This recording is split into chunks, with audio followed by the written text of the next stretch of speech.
What is up, SVSers? Welcome to a special holiday edition of the SVS Audiophile Happy Hour. This is our 72nd broadcast, if you can believe that. And we're just as happy now as we were the very first time. And of course, I have my three colleagues here who are my partners in crime. To my right, I have our president, Gary Kubian. Gary, how are you this evening? Hey, I'm so happy to be here. I should be shopping because I'm like super behind, but got to spend holidays with the SBS gang. I'm really happy to. I'm seeing so many cool positive comments. So yeah, great to be here. Absolutely. And we have, of course, right below me, our director of training, Larry Magoo. Larry, how are you? The Larry? I'm good, sir. I just got back from LA about 19 minutes ago. So I'm Boy, good. are your arms tired. Sorry, I had to. I was flapping. Yep. And of course, our sage of AV, our director of technology, Ed Mullen. How are you this evening, Ed? I'm doing great, Nick. Thank you. And I have to welcome a new audience here. This is the very first time we've been live streaming on Instagram. It's a new feature that was added to the platform that we use to do this. So all of you wonderful folks out in Instagram land, welcome to the broadcast. We're excited to have you here. It's been a long time coming. And if you are joining for the first time, we will have 3 amazing giveaways tonight. All you got to do to be eligible to win is leave a comment, one entry. You don't get a million entries for a million comments, but we love the back and forth and the banter. So feel free to start conversations and join the fun of some of our other community members. But Larry, I know you just got back, but do you remember what the 3 fabulous giveaways are for this evening? I was laughing immensely during our teaser, but I want to say it was a Prime Wireless Pro powered bookshelf pair. Ding, ding. A PB1000 Pro subwoofer. And Ding, a ding again. 2.1 stereo system, but I don't remember what was part of that because at that point I was crying with laughter. We had a little bit of an echo problem getting this Instagram hooked up yesterday, so I was hearing voices in my head more so than normal. But our final giveaway of the evening is going to be a Prime 2.1 system with the Prime Wireless Pro sound base and Prime bookshelf speakers. So an awesome prize for somebody to win here on this festive occasion as we head towards the Christmas season. And Nick, you have made some observations to me yesterday that we've had our Audiophile Happy Hour has had more than 1 million views. And what were some of these statistics that you said that was really cool? Yeah, I don't have them in front of me, but over 1 million views. We've had I think something like 500,000 comments, which just blows my mind. And then we've given away something in the neighborhood of $350,000 worth of gear over these 72 broadcasts. So, I mean, we just started this kicking tires, at the beginning of COVID. We were nervous about this. We're like, was anybody even going to watch this? And now we've done more than 70 of them. Yeah, our first one wasn't great, but then after that, we figured out what the heck we were doing. Once you got your stuff together, Larry, it got better. Yeah.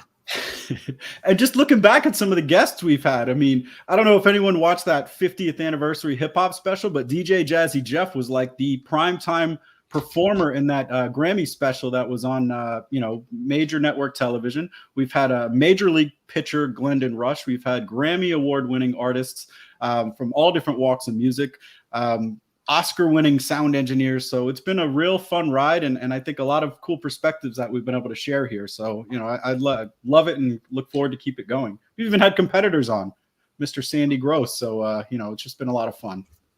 Sandy Gross of Golden Ear and that's right. Audio. Yep. Mm-hmm. And Duff Talk too. Yep. That's right. But one thing we've done since the very beginning is share our content recommendations, things we've been listening to and watching. And Gary, it sounds like you could fill half the broadcast with just some of the stuff that you've been into. So why don't we start with you? Because I know you had some hot picks here for. I mean, I saw several things. I'm trying to remember all the different things I've seen, but a couple of them were really excellent demos. I saw the movie Leave the World Behind. That's brand new. That's the one with Julia Roberts and I can't pronounce the guy's name, but very high profile actor. Ali. Yes. I'm sorry. Thank you, Larry. He's going to be I thought that was a great demo, but actually quite a depressing movie. It kind of sucked the life out of me a little bit, but so well done that I'm going to say I really thought it was very good. And the other one I saw was this Jennifer Lawrence one that just hit Netflix that was got some good reviews, but not many. But she's really good in it. Called No Hard Feelings, kind of a rom-com that actually. I mean, we haven't seen a rom-com in theaters in years since before COVID, and it actually did pretty well. It did not get great reviews, but I thought she was so good in it that it's worth it. And then Maestro, the movie about Leonard Bernstein, that's a great demo and phenomenal performance by Bradley Cooper. So I think it just dropped like yesterday or the day before. I watched half of it because I was working today, and I think I watched it last night. Wanted to get a good night's rest, so I would be on my game for the happy hour. But I thought that was a really good demo. And then my final comment, and you guys know I'm a Swiftie, and my wife is not a Swiftie, and she kind of resents my love of Taylor Swift's music. I'm not the person. I do like her, but I love her music, and but and the rental of this Era's concert video is $19.89, which is the year she was born, and you only get 48 hours. So we're like, and I was traveling the next day, so we're like, but I was we're like, let's not do it tonight. Because we'll never finish it. And then we had dinner and we were kind of chilling, and it was 9 o'clock, and I'm like, I'm jonesing for this. I want to see it. I'm really curious about it. So we did the rental. I'm like, hey, I'm a president of a company. If we don't watch the whole thing, we'll rent it again. I can afford it. And so we said, okay, we'll watch like 3 songs. And we sat down around 9 o'clock. The movie's 3 hours long. And both of us were mesmerized by it and stayed the whole way, 3 hours long, despite the fact that I have a major bone to pick with the sound. I don't think the sound was great. Uh-oh. It's Dolby Atmos. You get a lot of good height effects from it. And the film work is good. The camera work and the music is phenomenal. But what I call the attack, Ed, I don't know if you've used that terminology, the attack. Oh, sure. That feeling of directness, of defining everything, that slap to it, it's not there. And I don't know why. In fact, I almost felt I was nervous that maybe my theater wasn't working right. But I checked it with other content, and it was not my theater. The sound is just not great. But despite that, I would say recommended without reservation. It's mesmerizing. It's really, really good. So I'm sorry to dominate our show. Is the show over now with all my talking? No, I feel like it's a rule that you have to mention Taylor Swift on at least every live broadcast you do. Somebody has to come up. We saw it in comments. In every Zoom. They're like, we knew this was coming. Yeah. So what you're really saying is you watched Travis Kelce's girlfriend's concert. That's there you go. You know what? No offense, Larry, but I'm pretty sure Travis Kelce is known as Taylor Swift's boyfriend more than the Chiefs tight end. Well, with that, Larry, I know you've been on the road, but have you been out to the cinema, or have you been able to take in anything interesting? And my iPad's been catching a lot of work with all the downloads from Netflix and Amazon, and I've been picking up some new content. But last time we did this, I watched Invasion Season 1, and I've been on the road for 5 weeks, so I had a lot of plane time, and I watched Invasion Season 2. It's pretty good, and I'm not going to spoil anything because they haven't announced Season 3 yet. The Creator, watch that one. Also pick that one up. So at CES, we'll probably be playing that one. Finally got the new Turtles on disc, Gary. Looking forward to that one. That'll be coming to CES, I hope. Yeah, so all these right here, the recent pickups will be going with us to CES. Reacher Season 3. Watch that on my flight back from Los Angeles today. Season 2. Yeah, so there's 3 episodes for Season 3, and I think Alan Richman is a really cool dude, and he did I watched both his podcasts he did with Michael Rosenbaum called Inside of You, where they really get into kind of the minutia of life and stuff. And I thought it was really cool and kind of eye-opening with some things he said there. But the new Percy Jackson series is just hit Disney Plus yesterday, and I'm really looking forward to that one. Is my kid-friendly, right? Grew up on Percy Jackson, so it's getting phenomenal reviews. Godzilla, I've been sending everybody to go see -1 in the theater, and I've actually been hearing back from some people that saw it that loved it. And tonight we get Zack Snyder's new movie Rebel Moon on Netflix. So that may be my late night viewing tonight. Who? I just saw a comment about Gran Turismo. Has anyone seen that? And how do you I have watch that it? somewhere over I've been here. hearing about it too. So, yeah, it was okay. You know, considering well, it's not really a video game movie because it's inspired by a real event, but I thought the way the story was done was good. But What? How do you watch it, Larry? Do you have to buy it, or is it on some? I think it actually just hit streaming recently. I have it on disc. Is that from the video game? Isn't there a video game, Gran Turismo? Yeah, but the story of the movie is actually a real story of a driver that's out there now. They did a competition of the best Gran Turismo players around the world, and the top 10 got to participate in a driving academy, and the guy that won got to drive F1 for real, or not F, whatever the cars are. And he's still driving now, and he was actually the stunt driver in the movie. So it was really, I thought it was really well done. Unfortunately, I don't think it's a demo movie because there's so little done with the actual racing and stuff. Okay, Gran Turismo's on Netflix. Yeah, I thought I just saw it somewhere today. Out. Yeah. All right, Ed, what you got for us? You know, Ferrari looks pretty good too, and that's kind of in that vein. And Ford versus Ferrari, it just looks like a fascinating period piece to me, and I'm a fan of auto racing, so that I'll probably pick that up. Yes, also watching Reacher season 2.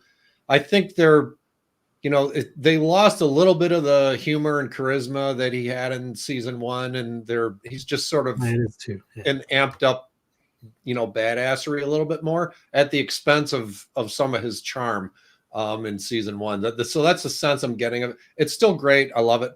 But that was my takeaway there.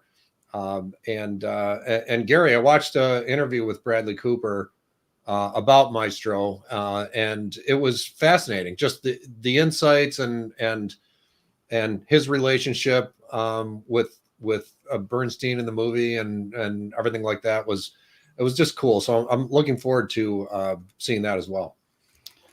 Well, I've seen some comments about my hat. Thank you very much for the compliments. It used to light up. It does have a battery pack in here somewhere, but it's stitched in, so I can't light it up. And I feel like I might, be distracting myself. But yeah, if you can't get festive now, then when are you going to get festive? So, but thank you for the compliments on the hat. I had a sort of a mixed bag of things. Last night with the family, I went out and we did one of those houses that sort of has the music synced up to the lights.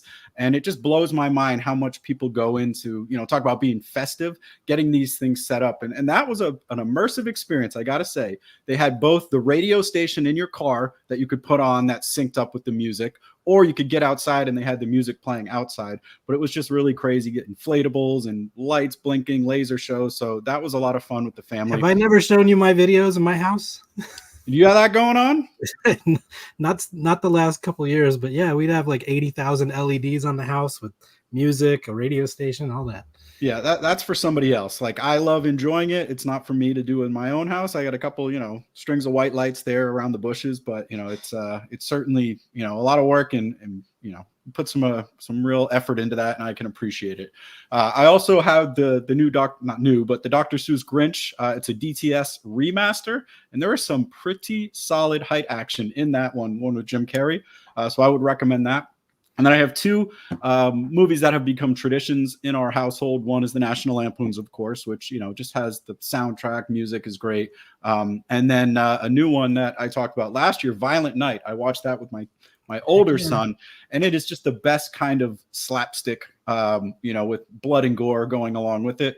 But if you haven't seen that, definitely check it out. It's a lot of fun, and I would certainly recommend Violent Night if you're looking for a little departure from some of the sappy Hallmark movies that maybe you're being forced to watch. And then my younger son, for the first time, heard the song The 12 Pains of Christmas. If you haven't heard The 12 Pains of Christmas, just ask whatever streaming service to play it. It's a good laugh. It sort of puts things in perspective of, all the stresses that come along with the holidays. But he's at that age where that kind of stuff's just really funny. So, strike up some 12 Pains of Christmas and make yourself feel better. And then I'm reading something interesting. I'm reading Van Gogh's biography. And actually I had a friend buy me this Van Gogh absinthe. because people have said I look like him a little bit, and I've just always been fascinated by Van Gogh. So that's what I read. one ear, Nick. What's that?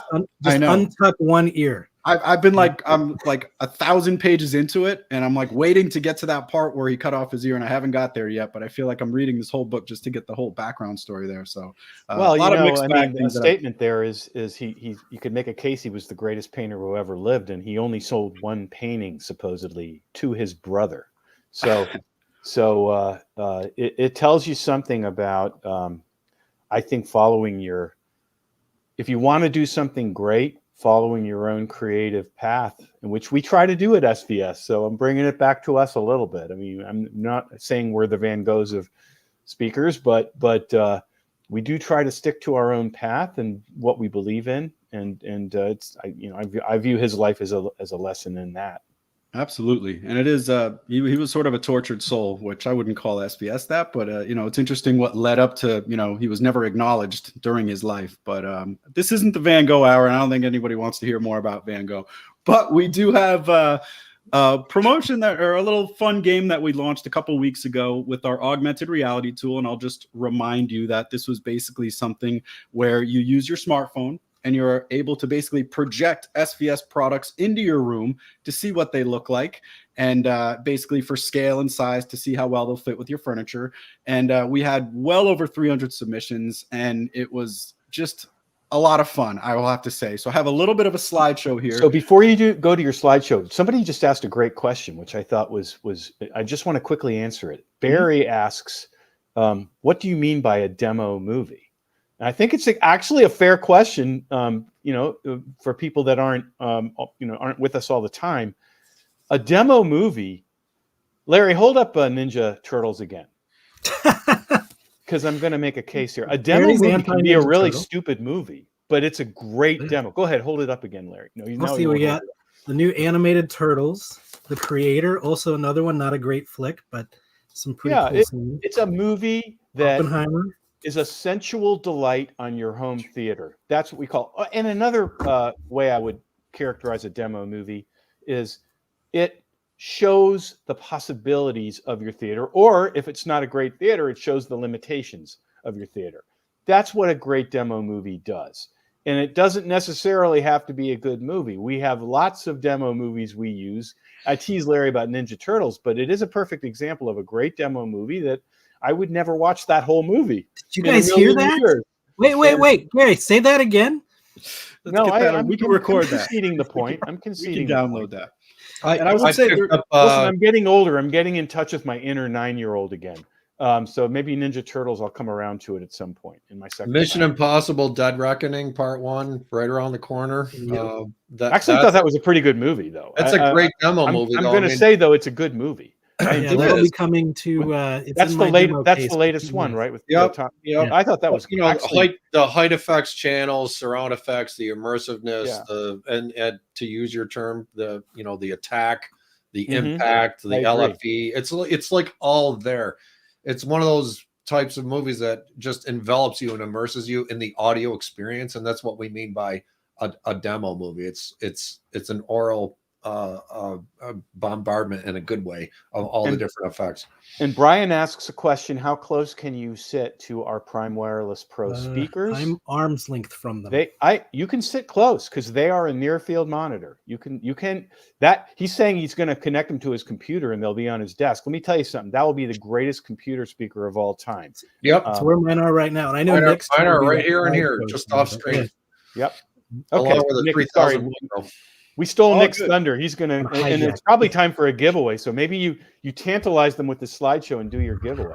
All right. Well, I don't want to set things up too much because there's I think I thought this was a home run, Nick. You had over 500 entries. I was really pleased at this because I don't know that people were all just stoked about our augmented reality. I think they were excited to have fun with they like our brand and they were having fun with it. And I thought that was really cool and fun.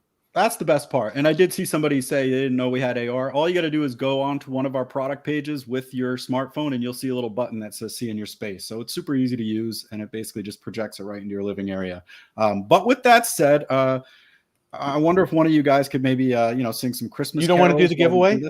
I was going to wait for after to do the giveaway. Okay. My dog doing in there. That's cool. This won't take long, but a lot of people got their pets involved, which I thought was fun. So we'll quickly scroll through these here. People got their favorite beverages involved. Small Christmas trees on the shelf there. Somebody had a little fun with their Star Wars decor. Bathroom. I mean, I think we've all wanted a subwoofer in our bathroom at some point in our lives. This person was sort of dreaming there with that. In the fireplace. Why not? Perfect size there for a Awesome. PB16, right? Or a SB16 right there in the fireplace. Why not? I'll just go through these now. These kids, that is so cute. They need to be taught a lesson there. You don't cover your ears. They're cute. This kid, he had a little bit of fun here out on the skate park. Generally, they should be to scale, but I think it was a lot of fun.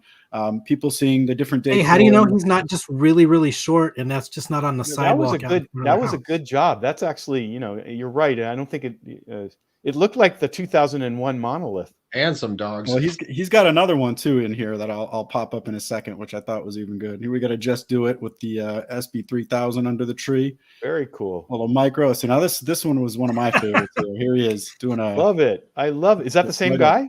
Same guy, and he's got the SVS T-shirt on too. So props to him for the extra work there. And he actually submitted a video of him doing a rail slide on a Prime Wireless Pro sound base. So I mean.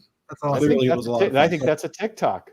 That was just a handful of some of our entries that we had. So thank you to everyone who participated. We've already contacted the winners and shipped out their prizes. We're going to do it again next year. And I believe we did. We might do it mid-year, in 2024 as well. We'll find an opportunity. But, again, if you want to see if a PB16 will fit in your bathroom. You gave 3 prizes away, right? We did. So, we should say, and we'll do it again, but you should say what we did give away, or maybe I missed it. No, we did. We gave away to @LKRSH on Instagram. He received a Prime Wireless Pro sound base.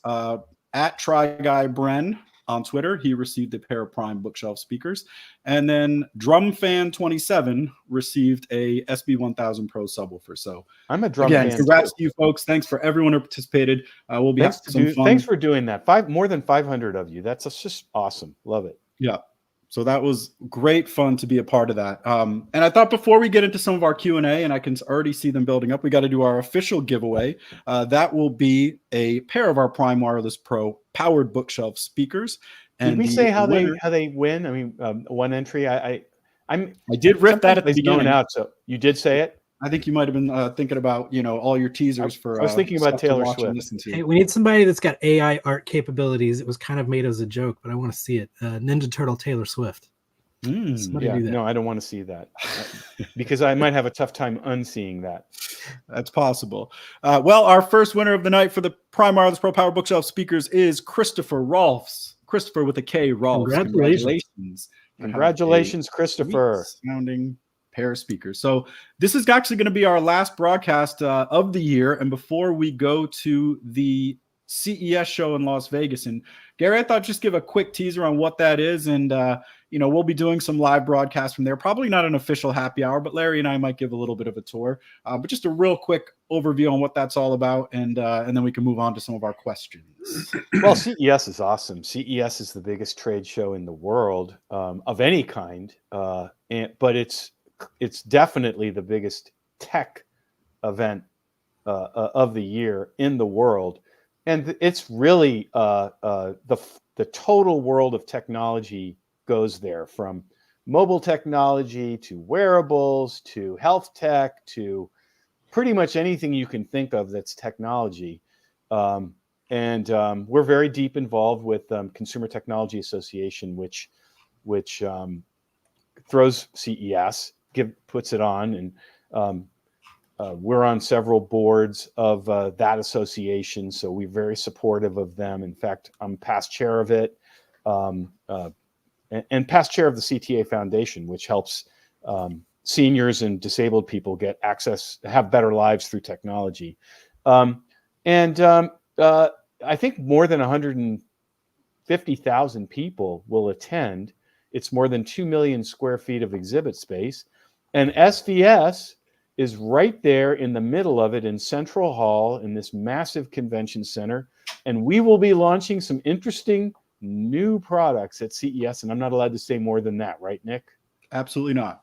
Sworn to secrecy. But I can tell you, if you are going to the show, oh, it's it in will Vegas. be- We should say that it's in It's Vegas. in Las Vegas at the convention center and a couple other different venues because it is so massive. We will have the most impressive and immersive audio demonstration that you will find at CES, without a doubt. I can promise you that. You'll probably be able to hear us from like 5 booths over, but we'll be right next to, I believe, Samsung and one other. So pretty easy to find. So if you are making it out to the show, or you're able to score a ticket, then definitely come by and visit us, say hello. And we'd love to show you some super secret surprises that we have brewing, because it's going to be big. I can promise you that.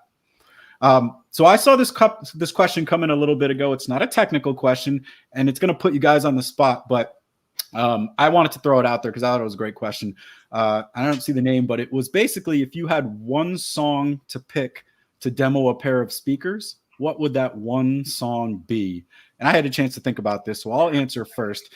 There's a Weezer song called Greatest Man in the World, I think is what it's called. And it sort of has like gospel, and then it has like a little hip hop riff, and then it has a little bit of like a jazz part to it. So I like it because it sort of crosses genres and has this sort of big orchestral portion at the end. So I feel like in terms of just being able to hear the different types of music and challenge a speaker at reference volume, to me, that would be one that I would pick. And, so that's mine. And if you guys want me to get back to you with that, let me know. But otherwise, I'll throw it out there and let you guys chime in. What is the best demo song for a pair of speakers? One that I enjoy playing is London Grammar, Hey Now. And I like that one because it starts off, it's just an extremely powerful vocal. And then about a minute in, the low frequency comes in, and speakers will absolutely differentiate themselves, whether you're listening to the same song on a couple different speakers, or if you've been listening to something in another location and hear that song. It's fantastic. And that's one we play a lot. And then if I want to check imaging for speakers, I do flicker stick, All We Are Is Gone. And I'm listening to see separation and some wild imaging happening outside the soundstage. Well done, Larry. And then you can hear some of those songs if you come visit us at some of our audio shows too. So it's a great test of speakers. You gentlemen have suggestions, or you want me to get back to you? I always am ready for that. Ed, right. You want to go first? You want me to go? I'd like to say first it should be high res SACD DVDA. For us older crowd. Yeah, I was going to say you sound old saying that. Or a high res download, but I've always thought Steely Dan's albums were impeccably mastered and mixed. They really strived hard for audiophile grade sound quality, imaging, stereo effects. And so I tend to gravitate towards, something like Steely Dan Asia or albums from that era in high resolution when I want to do a demo. All right, Ed, Gary, what do you got? So first of all, you don't, for this, it's not any one song, in my opinion. In order to really understand whether a speaker is doing its job, whether it's really accurate, you really need to do different kinds of music. That's something that we do all the time. When I'm working with Smith and Jack voicing speakers, we're trying different kinds of music. And I can tell you, we listen to things that we would not demo because I think some of you guys would just not connect to it. Man in the Long Black Coat by Bob Dylan from the Oh Mercy album. That is one that we actually do demo.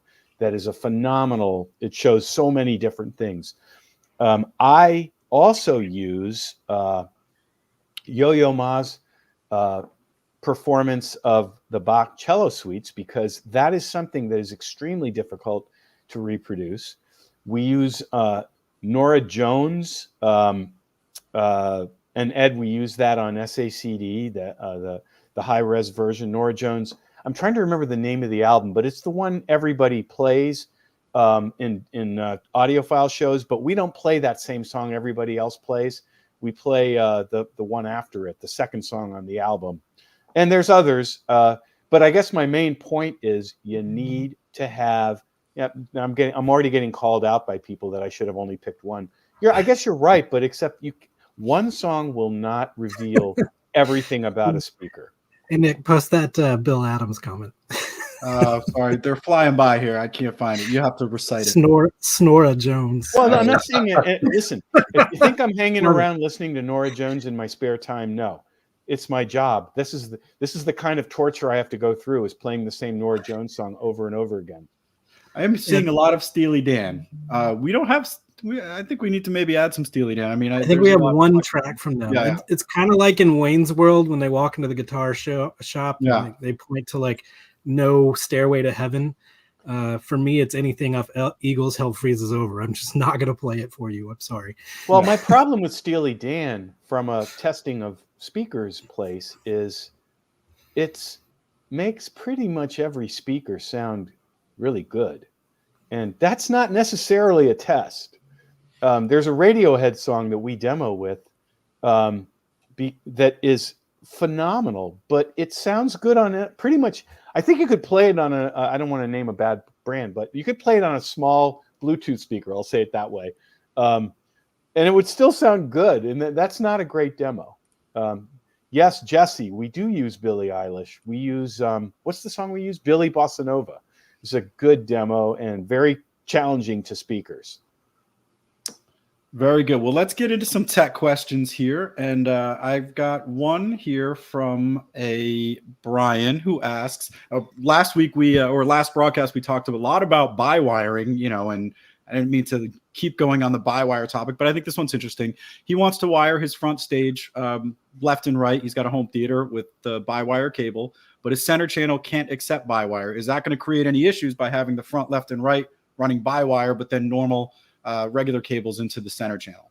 I think 90% or maybe more, maybe it's 99%. Ed, you're going to tell me I'm right or wrong with total honesty, but I'm going to say 99% are going to do it just the way he's describing, that you're by wiring the front, left, and right speakers, and you didn't by wire anything else, and that's totally fine. And I'm sure that it's going to sound better as a result of by wiring those two speakers. Ed, do you agree? It won't cause any issues at all. It's totally perfectly fine. Yep. All right. Tommy A asks, for surrounds, what's the difference between running prime bookshelf speakers or prime satellite speakers? What are you gaining? Well, the physical size, you're going to get more output. And I won't. And you're also going to get more full range sound. I mean, they're just capable of the prime satellites are a wonderful speaker, but the prime satellites really do need a subwoofer with them. They can be used as effects speakers, and we've done that in the past, and they do work well, but the prime bookshelf at only a little bit more money is probably a better choice.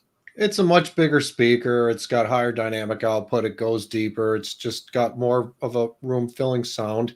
I like using larger speakers for the surround channels because it allows you to set the crossover a little bit deeper, and it sort of locks those surround effects to that channel even more convincingly. So I've got big bookshelves for my side surrounds and rear surrounds in my system, and I like how it sounds. Well, using tiny speakers for surround is a legacy strategy from back in the ancient days of Dolby Pro Logic, where it really didn't matter what you had as long as you had something, and that's just not the case anymore. There's a lot of attention paid to all 7 of the channels that are on the same horizontal plane, and then of course 2 or 4 height effect speakers. There's a lot of attention paid by the people creating the content to the sound of all those speakers. So better speakers are going to yield a more convincing experience. All right, we have a question from Wardo. He's new to the SVS Subwoofer Control app, and he wants to know, is it bad to increase the parametric EQ boost too much? Like, what are the downsides with overcompensating maybe with the parametric EQ? Well, there's no downside other than, I'll let Ed do this. Go ahead, Ed. Yeah, I'll field that one. If you add EQ boost, obviously you're consuming more power from the amplifier, and you're getting more excursion out of the woofer. So you're asking the subwoofer to work harder. I think the real question is, why are you adding EQ boost? Are you trying to make it sound different, or are you maybe compensating for a standing wave cancellation null? So I think the reason for the boost is equally important as doing it. But I wouldn't advocate a lot of boost because it does consume power and stress out the woofer, and it doesn't sound good either. But I would say that try to use, when you do that, first use the built-in room EQ that you have in your receiver, and then fix what it didn't do well. Exactly. And then evaluate it with content that you absolutely know how it should sound. That's the way to do it. And if playing with the parametric equalizer makes it sound more natural and convincing, then that's fine. Our subwoofers, for sure, are built to handle whatever you put into them. So Phil asks, he's got two PB12 NSDs, a classic SVS subwoofer, and we've touched on this before, but any issues if he wants to stack them on top of each other? No problem. Won't bother it at all. It will. I mean, would you agree, Ed, that there's maybe a missed opportunity to remove room nodes by not having them in two different parts of the room? Oh, sure. Why don't you explain that? If the subs are side by side or stacked, you're basically just doubling your dynamic headroom. You get 60 dB more output. If you split them up in the room, then you're addressing the room modes and you're filling in the peaks and nulls with more complexity than you. So what that means, just so I need to translate that into English for some people that don't understand that. Smoother bass. What that means is smoother bass no matter where you are in the room. Right. So if you have two subwoofers, putting them in two different parts of the room, not only do you get the benefit of double the output, which is what Ed's talking about, but also you get the benefit of removing weird room anomalies that happen because it's all coming from one part of the room and bouncing around and canceling each other out. By putting them in different parts of the room anomalies basically go away. So we have a question from Naomi, and it sounds like she has a AV receiver processor with a single subwoofer output, and she wants to know if splitting the signal from the receiver processor will amplify and or take away from that signal in terms of what's being sent to the subwoofer. That one's yours, Ed. It doesn't reduce the signal strength at all. The voltage at both ends of the splitter is exactly the same. Best way to think of it is like the voltage in your house. All the outlets are 110. It's the same concept. You can split it and it doesn't hurt the signal strength at all. And that's a great way to hook up two subwoofers in an AV receiver that only has one sub out. By the way, many receivers with two sub outs, all they did was split it. Yep, it's an internal splitter. In many of those cases, it's actually weaker. What's that? What were you going to go go ahead? ahead? In many cases, depending on the receiver, it's actually a weaker signal when they have two outputs. Well, it's the same strength signal, but very few AV receivers on the market will actually independently handle two subwoofers, independent level and time alignment. Most of them, as Gary said, are just an internal splitter with the same signal. Right. So Naomi, no problem. So another dual subwoofer question, and this is if you're connecting it a different way, daisy chaining, which maybe you can explain what that is. But the question from Fred is if they're daisy chaining via RCA or line level, is the signal that you're adjusting with the SVS app being adjusted on both subwoofers, or is it just that first one? And then so Ed, you got to frame it up, Ed. You got to frame that up a little bit. Yep. This daisy chaining is and how you would control them. So let's talk about what is daisy chaining first. Well, let's talk about, first of all, remember that you got to say this is about two subwoofers and not one. That's the first basic point to make. And then go ahead, explain what daisy chaining is so if you daisy chain two subwoofers, the RCA cable comes into subwoofer one, and then the output from subwoofer one, you connect another cable from that to the next subwoofer down line. That's what daisy chaining is. And the question being asked is, which is a perfectly legitimate thing to do. Yep. And with our subwoofers, I think it does bear mentioning, the line level output from subwoofer number one does not have any DSP processing. There's no latency. There's no filtering. Is exactly the same signal that you're sending to subwoofer two. So it's a great way to connect two subs in the room if you don't want to run a longer cable to the next subwoofer downstream.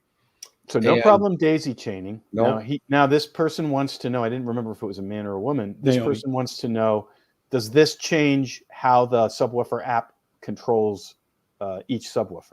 So the question is, does manipulating the app and the menu on subwoofer 1 affect subwoofer 2? And the answer is no, because the line out signal from subwoofer 1 doesn't have no DSP applied to it. So you can have independent menu settings for sub 1, independent menu settings for sub 2, and the two don't affect each other. And since they're in two different places in the room, they probably will benefit from whatever slight differences you do. So this is a positive. Right. Is that you can independently adjust it. Does everybody understand? Did we do a good job explaining this? Because I feel like what goes in also it's a bit of a confusing question. I think we got. I mean, I'm looking at the comments. I think it's okay. We get it. We got it. Okay. Well, let's do a giveaway. We are at that point now where we're ready to give away our PB1000 Pro subwoofer, and somebody's going to get some nice bass for the holidays, and that person is one Mr. Ryan Jalobter. That's Gelobter. Ryan Jalobter. Ryan G. Congratulations. We got some bass. Yay, Ryan. Congratulations. All right. Now, Larry, this is one of your tips that I know you've given repeatedly before, but it's sort of an extension of it. After running room correction through your AV receiver, a lot of times it will default and set your front speakers to large. Now, when you switch them back to small, is that affecting any of the corrections that it's made? And is there anything else that you have to compensate for by resetting them to small? And maybe also explain why you would even set them to small. Yeah, well, my kind of rule of thumb is if I'm doing a home theater setup and I have a receiver with speakers and a separate subwoofer, I set every speaker to small. I don't care if they're amplified towers. I don't care if they're large towers, small towers, bookshelves, satellites, because I want the subwoofer to do what it was designed for, which is doing the low frequency effect and then allow the speakers to breathe more. So I will set the speakers to small, find whatever their kind of crossover point is, and then set a point around there. So whether it's like prime towers I have here behind me, they're crossed at 80. My pinnacles that are downstairs, I've got them crossed over at 60. Ultra towers, I'd probably cross over at 60 as well. And then I'd allow the home theater receiver to do the bass management to the subwoofer. And so if you set the speakers to large versus small, then you're sending highs, mids, lows, everything to your speakers that are set to large. Number one, they're not designed for that. Number two, your receiver is working harder. And then there's not as much activity for your subwoofer. So I just rule of thumb, and I'm pretty sure Ed will agree with me on this because he and I have had this conversation a lot. If set the speakers to small, then adjust the crossover point to a really good point that matches those speakers well, and then just kind of tune in the subwoofer to blend with it really nicely. Ed, do you agree with that? I do, and it does bear mentioning that the terms large and small are going away. The two biggest manufacturers out there, Denon and Marantz, are dropping the terms because they tend to confuse people. And well, they get people mad if it says your speaker's small and you're like, well, what are you talking about? It's big. Tower. Yeah, I got how dare you insult my speaker? I got these huge towers on the corner and you're telling me to set them small. It's ridiculous. So it just causes angst. It's sort of a legacy term.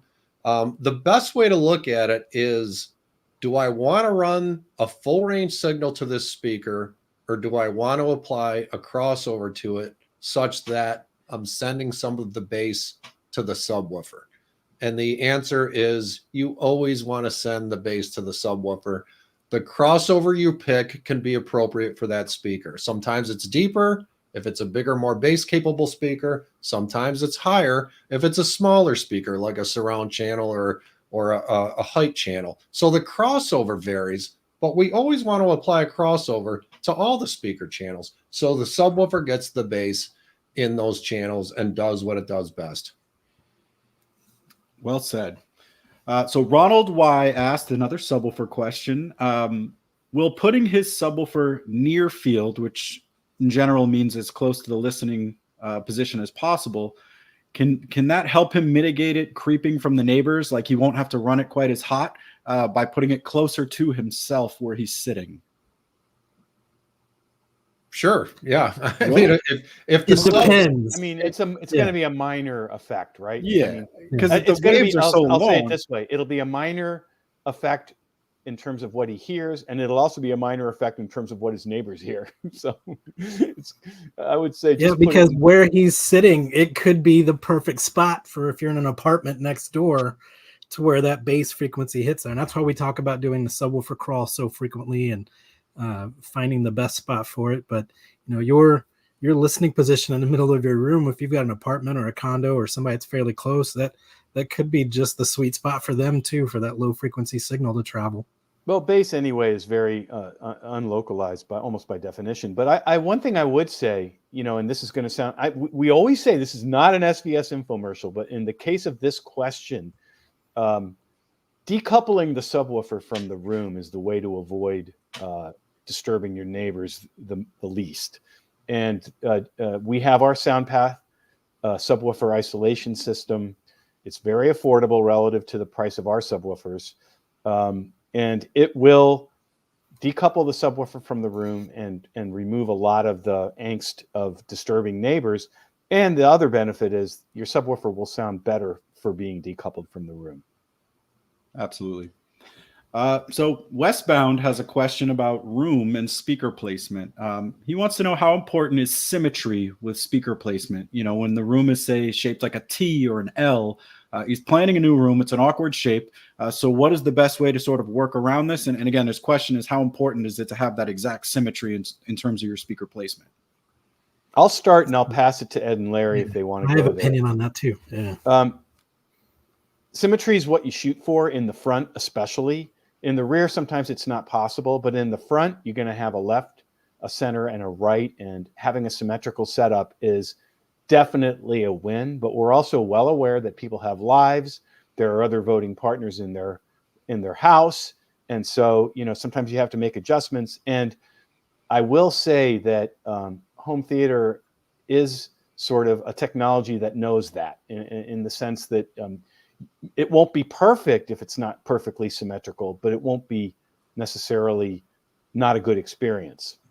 I'm going to pass it to Ed first, and then Larry, you could weigh in too. I really not much to add other than one of my favorite phrases is life's full of compromises, and loudspeaker placement is no exception.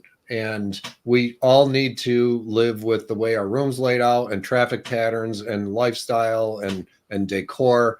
So we do the best we can with speaker placement when it comes to symmetry, as Gary said, and then we run auto setup.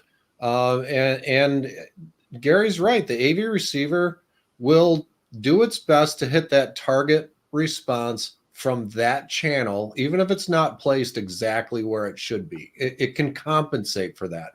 So it's not a disaster. It's okay. You put the speakers where you can and run and have a life. Live your life. Right. Live your life and enjoy your system. Yeah, and there's a lot of people that live off what they find on the internet for what, like Dolby and DTS and Dirac and all these companies say where speakers have to go. And I just don't believe that anymore because of how good auto correction is on receiver and the manipulation you can do after the fact too. So put them where they fit and just get it set to the way you like it.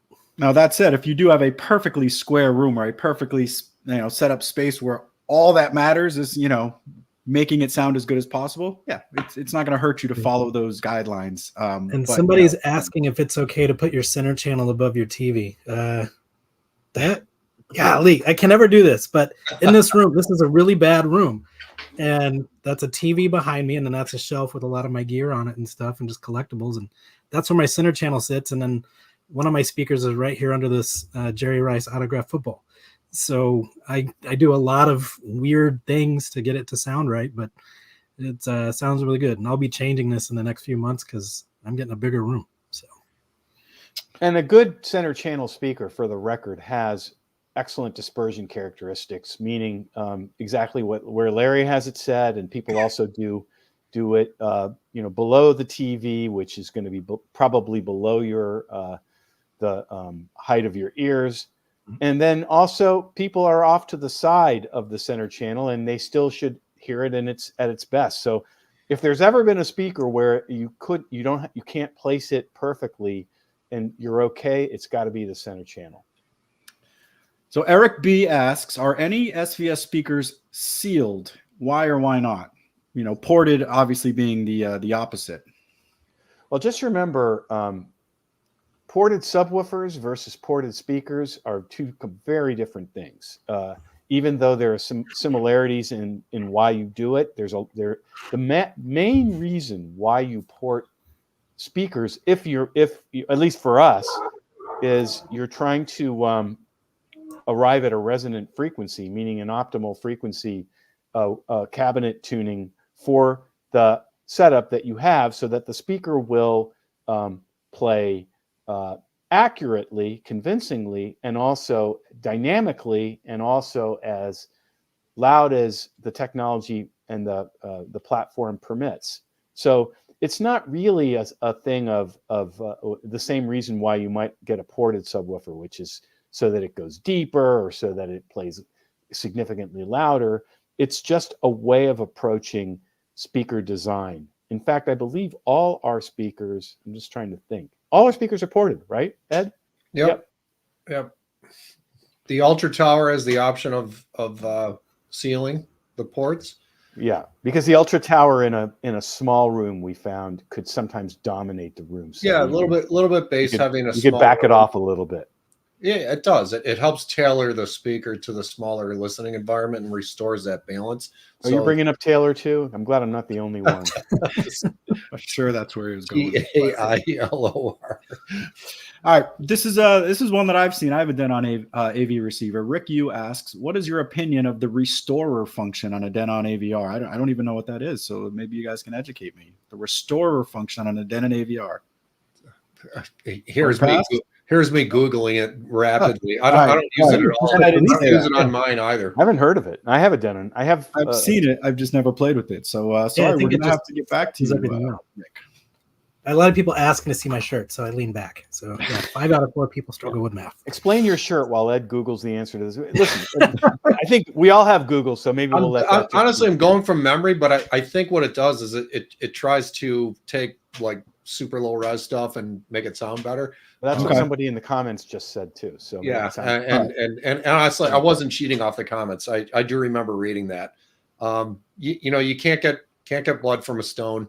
If it starts out low res, there's only so much you can do with it to make it sound better. So it's not something I use. It's probably as good of a technology as they can make it, but it's not. Well, there used to be like things back in the olden days of trying to make AM radio sound more high tech and high fidelity. It just doesn't work. It's just not worth it.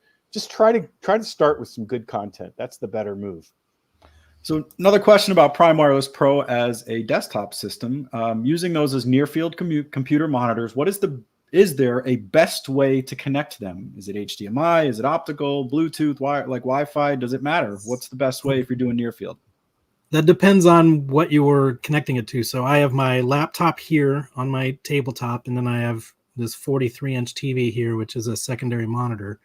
And I go from the laptop with HDMI to the screen, and then from the eARC to the speakers. That way, no matter where I'm listening from, whether it's from the laptop or the screen or streaming or listening to music, it's all coming over the HDMI to the speakers. And then I can also use AirPlay 2 or Chromecast or Play-Fi or analog line in or optical. So it's really whatever the best solution is that your particular setup offers.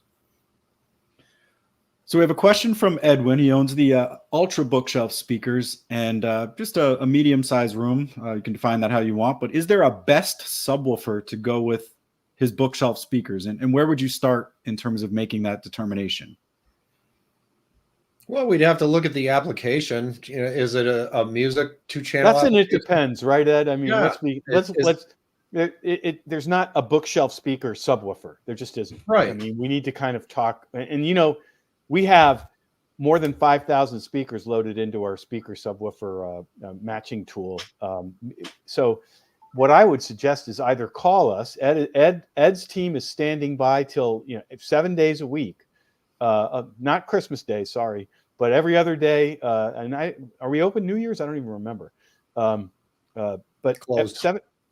to close New Year's. 7 days a week, you can call them and get our advice. But also, we've got 5,000 speakers loaded in our speaker subwoofer matching tool. You can just put your speakers in there, and it will tell you our recommendations of subwoofer choices and how to set them up to optimize for your speakers. And even then, it's a great starting point. It's a serving suggestion. But if you reach out to our team, hey, this is my room size. These are my electronics. These are my speakers. This is my application. This is what I like to listen to. This is how loud I like to listen to it. This is the type of performance I want out of my system. We apply an intelligent filter to all of that information, and then we can make the recommendation for the subwoofer and maybe even the other speaker channels that'll give you a great experience for your particular setup. So that's why Gary encourages people to reach out to our customer support team, is because we can ask those questions and really drill into it and give you a great experience in turn. So I think we have time for one more. The Red Dog, he's considering a pair of our 3,000 in-wall subwoofers, and he wants to know, are there any special considerations as far as placement goes versus floor standing subwoofers?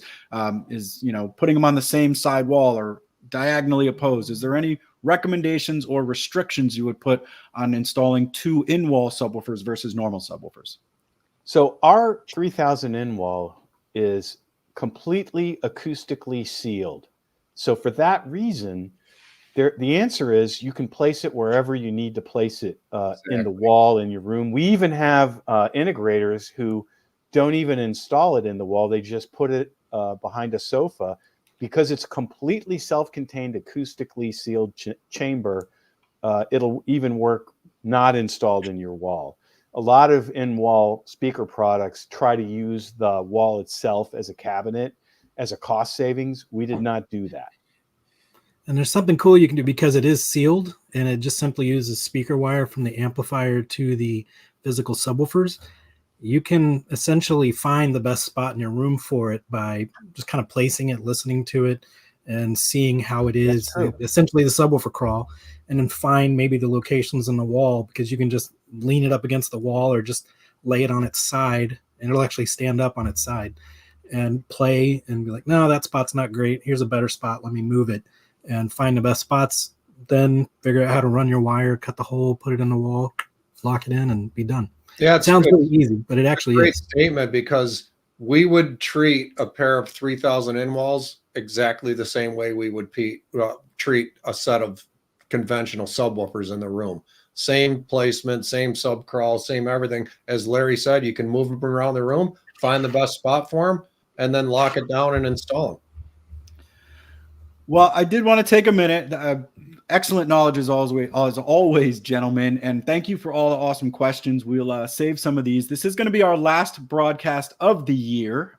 So again, I just wanted to take a second to thank everyone who came out to some of the shows that we did live and introduced themselves. We're going to be doing a lot of the same regional audio shows we did last year. Hopefully with this product launch, we might be doing some other events with some of our partners around the country as well, with the live streams from there. So again, we just really appreciate the support and love of people who come out and just say hello and watch this broadcast, because again, we started it not knowing what to expect, and here we are 72 episodes in, over 1 million impressions, and it's just been it's been a lot of fun. So we love sharing knowledge. We love interviewing the guests.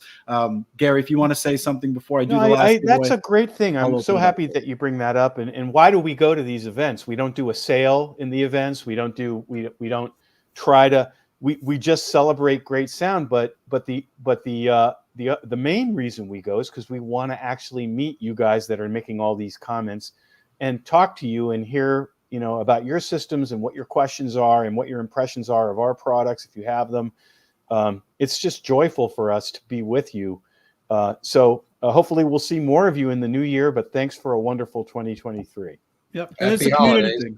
Yeah. And the social aspect is so important, getting more people interested and having fun with this, because again, I feel like there's sometimes the hobby overtakes the fun. And that's what we're really trying to do here, is educate and have some fun. So with that said, we will announce our upcoming happy hours here in the next few weeks. But Gary and I have been kicking around some dates, but come check us out at SVS. I think our next one is January 18th. I think My you're oldest right. son's birthday. That's how I knew it. So Yep. So we'll be coming back in January. Look out for those specific dates. Say hello if you're in Vegas at do we have a CES. giveaway?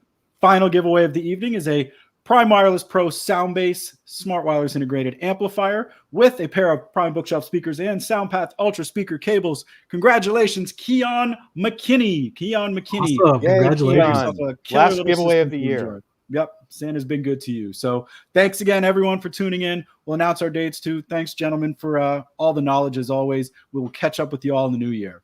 Bye, everybody. Bye, everybody.